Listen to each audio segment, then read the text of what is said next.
Hello and welcome to Raising the Capable Child. I'm Dr. Toye Oyelese. If this is your first time joining, I'm glad you're here. I always say, what I have to share isn't research, it's life.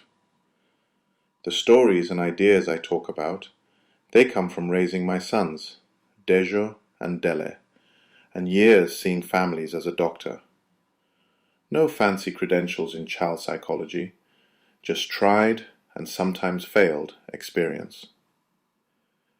I figured I'd start this first episode by telling you about the day I realized something crucial. Not about parenting, but about myself. You see, I was 7 years old, and I was blind, without knowing it. Sounds dramatic, right? But really, I was just a regular kid on the University of Ibadan campus, chasing a football with friends, catching snippets of television, doing well in school. Nobody thought anything was off, including me. Then my uncle visits from the UK. He takes me to a football match, big event for a little boy. But I'm squinting, trying to see the scoreboard, and he keeps asking, "Toy, what's the score?" Every time, I guess, until finally he's frustrated. "The boy is blind," he tells my mother. Next day, I'm at the optician. A cousin, I remember it clearly. He sets a lens in front of my eyes, and suddenly, everything gets sharp. I mean, uncomfortably sharp. Every leaf, every crease in a face jumped out at me. There's a kind of terror in realizing the world was meant to look that way. My mum, bless her, sees the tears streaming down, and she starts crying too. "Can everyone see like this?" I asked her. That's when it hit me.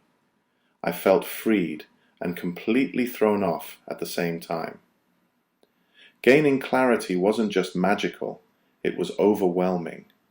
And I see now that's how breakthroughs actually feel for children. Not just with glasses, but when they crack reading, or finally get the rules in friendships, or see the natural consequences of actions. It's a flood. The world gets both bigger and scarier. Where was I going with that? Oh yes. For days after getting glasses, I remember struggling to make sense of this new world. My brain couldn't keep up with the detail. I think that's what we sometimes get wrong as adults. We assume a breakthrough is always pure relief for kids, but it's both, relief and confusion, liberation and a kind of loss. That's the territory your child is always traveling. Now, let's dig a little deeper into what happened after that big, blurry to clear day. I mean, getting glasses changed everything, but I didn't suddenly lose the skills I'd developed to cope in the blur, right? Think about it. I'd functioned all those years half blind. Along the way, I learned to read patterns and moods, to pay attention to the environment, make decisions on partial information. Nobody praised those adaptations. They didn't even know they existed. But looking back, they made me resourceful in ways that seeing kids maybe never needed to be. Your child is, right now, building things in the blur. Whether it's figuring out how to be a friend, or struggling with reading, or getting through social messiness at school, there's a whole world of adaptations happening that you can't see yet. And here's the thing, a breakthrough doesn't erase what they learned in the struggle. It layers clarity on top of hard-earned intuition. That's why as parents, we sometimes have to step back. I know it's hard. Every cell in you wants to step in to smooth the way.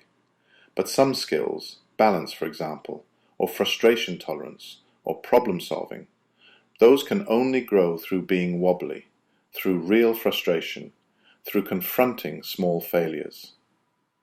You can't teach a child to balance by explaining it, just like you can't build muscle by watching someone else exercise. I sometimes get asked in my clinic, when do you intervene?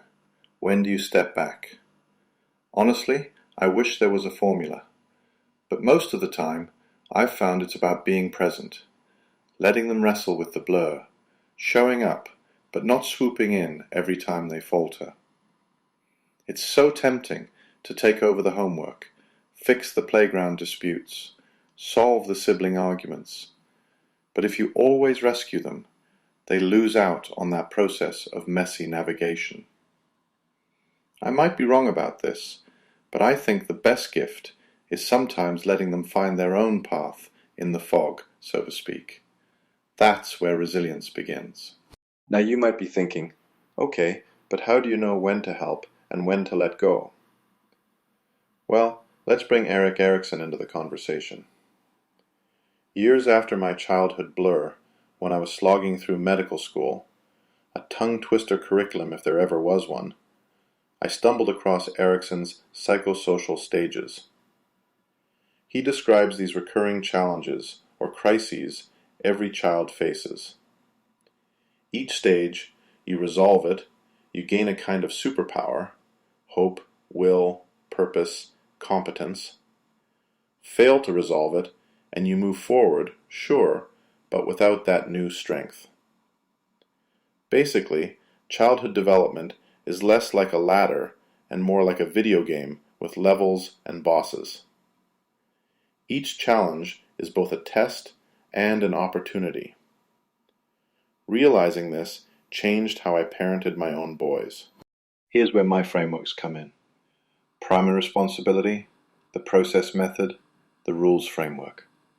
These aren't prescriptive checklists. Trust me, real life refuses to be scripted. They're thinking tools that I developed over decades, partly from Erikson, but mostly by living through 1,000 situations with my kids. My aim isn't to hand you step-by-step instructions. I mean, how could I?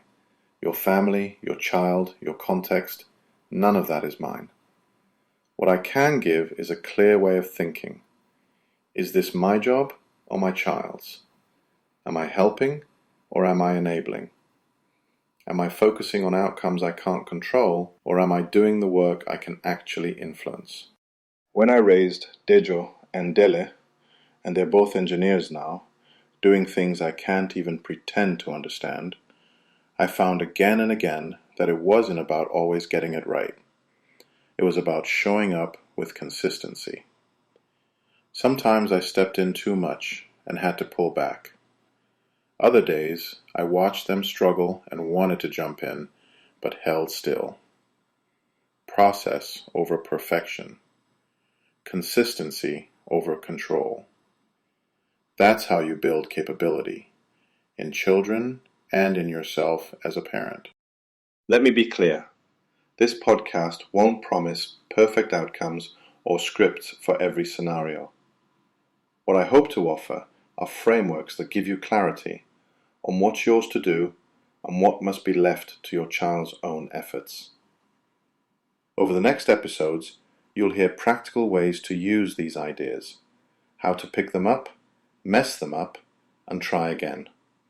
That's how you and your child develop capability. So if you take just one thing from today, remember the boy who didn't know he was blind. Your child might be stumbling through their own blur, building strengths you can't even see yet. Be there with them, not to rescue, not to prescribe, but to witness and support. Next time, I'll talk about what game your child is really playing, those developmental quests, and why you truly can't do it for them, even if you want to. I'm Dr. Toye Oyelese, and thanks so much for listening.